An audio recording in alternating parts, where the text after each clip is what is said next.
Luck by Mark Twain.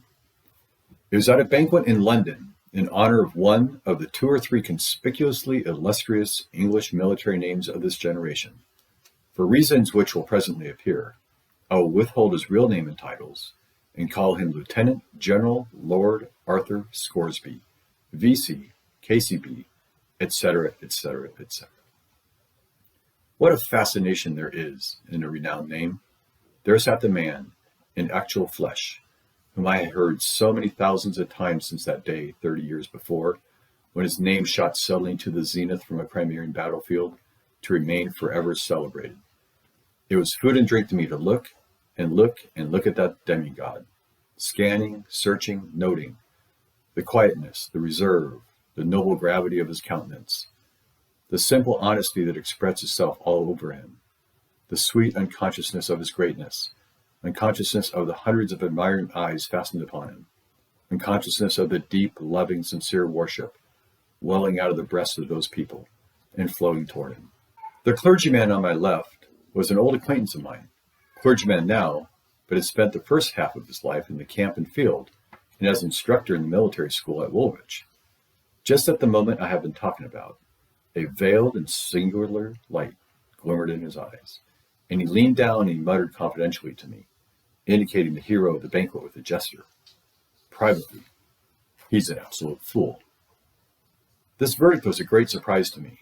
If its subject had been Napoleon, Socrates, or Solomon, my astonishment could not have been greater. Two things I was well aware of: that the Reverend was a man of strict veracity, and that his judgment of men was good.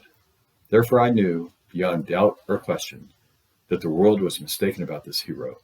He was a fool.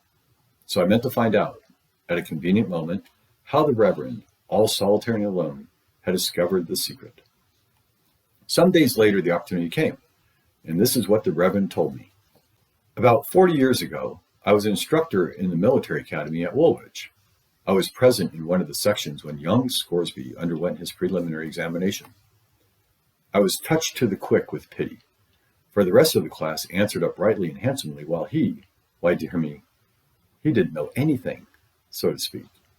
He was evidently good and sweet and lovable and guileless, and so it was exceedingly painful to see him stand there, as serene as a graven image, and deliver himself of answers which were veritably miraculous for stupidity and ignorance. All the compassion in me was aroused in his behalf. I said to myself, when he comes to be examined again, he'll be flung over, of course, so it will be simply a harmless act of charity to ease his fall as much as I can. I took him aside and found that he knew a little of Caesar's history, and as he didn't know anything else, I went to work and drilled him like a galley slave on a certain line of stock questions concerning Caesar, which I knew would be used. If you'll believe me, he went through with flying colors on examination day. He went through on that purely superficial cram, and got compliments too, while others, who knew 1,000 times more than he, got plucked. By some strangely lucky accident, an accident not likely to happen twice in a century, he was asked no question outside of the narrow limits of his drill. It was stupefying. Well, all through his course I stood by him, with a something of a sentiment which a mother feels for a crippled child, and he always saved himself, just by miracle apparently. Now, of course, the thing that would expose him and kill him at last was mathematics. I resolved to make his death as easy as I could, so I drilled him and crammed him, and crammed him and drilled him, just on the line of questions which the examiners would be most likely to use, and then launching him to his fate. Well, sir, try to conceive the result. To my consternation, he took the first prize, and with it he got a perfect ovation in the way of compliments. Sleep, there's no more sleep for me for a week. My conscience tortured me day and night. What I had done purely through charity, and only to ease the poor youth's fall. I never had dreamed of any such preposterous result as the thing that had happened. I felt as guilty and miserable as the creator of Frankenstein. Here was a woodenhead, whom I had put in the way of glittering promotions and prodigious responsibilities. And but one thing could happen. He and his responsibilities would all go to ruin together at the first opportunity. The Crimean War had just broken out. Of course there had to be a war, I said to myself. We couldn't have peace and give this donkey a chance to die before he's found out.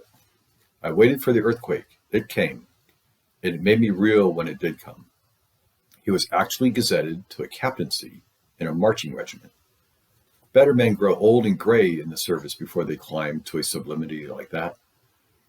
And who could ever have foreseen that they would go and put such a load of responsibility on such green and inadequate shoulders? I could just barely have stood it if they had made him a cornet. But a captain? Think of it. I thought my hair would turn white. Consider what I did. I, who so loved repose and inaction. I said to myself, I am responsible to the country for this, and I must go along with him and protect the country against him as far as I can. So I took my poor little capital that I had saved up through the years of work and grinding economy and went with a sigh and bought a cornetcy in his regiment. And away we went to the field. And there, oh dear, it was awful. Blunders.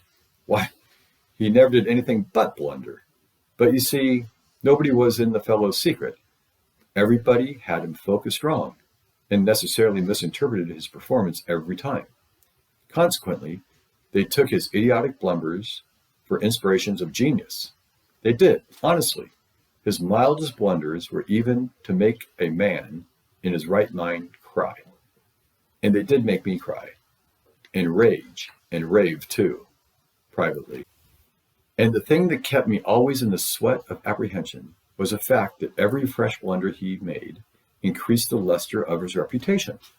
I kept saying to myself, he'll get so high that when discovery does finally come, it will be like the sun falling out of the sky. He went right along up, from grade to grade, over the dead bodies of his superiors, until at last, in the hottest moment of the battle, down went our colonel, and my heart jumped into my mouth, for Scoresby was next in rank. Now for it, said I. We'll all land and show in 10 minutes, sure. The battle was awfully hot. The Allies were steadily giving way all over the field. Our regiment occupied a position that was vital. A blunder now must be destruction. At this crucial moment, what does this immortal fool do but detach the regiment from its place and order a charge over a neighboring hill where there wasn't a suggestion of an enemy? There you go, I said to myself. This is the end at last. And away we did go. We were over the shoulder of the hill before the insane movement could be discovered and stopped. And what do we find? An entire and unsuspected Russian army in reserve. And what happened? Were we eaten up? That is necessarily what would have happened in 99 cases out of 100. But no, those Russians argued that no single regiment would come browsing around there at such a time. It must be the entire English army, and that the sly Russian game was detected and blocked. So they turned tail, and away they went, pell-mell, over the hill and down the field, in wild confusion, and we after them. They themselves broke the solid Russian center in the field and tore through, and in no time there was the most tremendous rout you ever saw, and the defeat of the Allies was turned into a sweeping and splendid victory.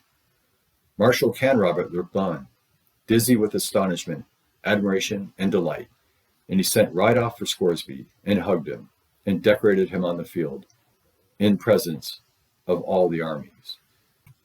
And what was Scoresby's blunder that time? Merely mistaking his right hand for his left. That was all. An order had come for him to fall back and support our right, and instead he fell forward and went over the hill to the left. But the name he won that day as a marvelous military genius filled the world with his glory, and that glory will never fade while history books last. He is just as good and sweet and lovable and unpretending as a man can be, but he doesn't know enough to come in when it rains. Now that is absolutely true. He's the supremest ass in the universe, and until half an hour ago, nobody knew it but himself and me. He had been pursued day by day and year by year, by most phenomenal and astonishing luckiness. He has been a shining soldier in all our wars for a generation. He has littered his whole military life with blunders, and yet has never committed one that didn't make him look like a knight, or a baronet, or a lord, or something. Look at his breast. Why, he's just clothed in domestic and foreign decorations. Well, sir, every one of them is the record of some shouting stupidity or other, and taken together, they are proof that the very best thing in all this world that can befall a man is to be born lucky. I say again, as I said at the banquet, Scoresby's an absolute fool.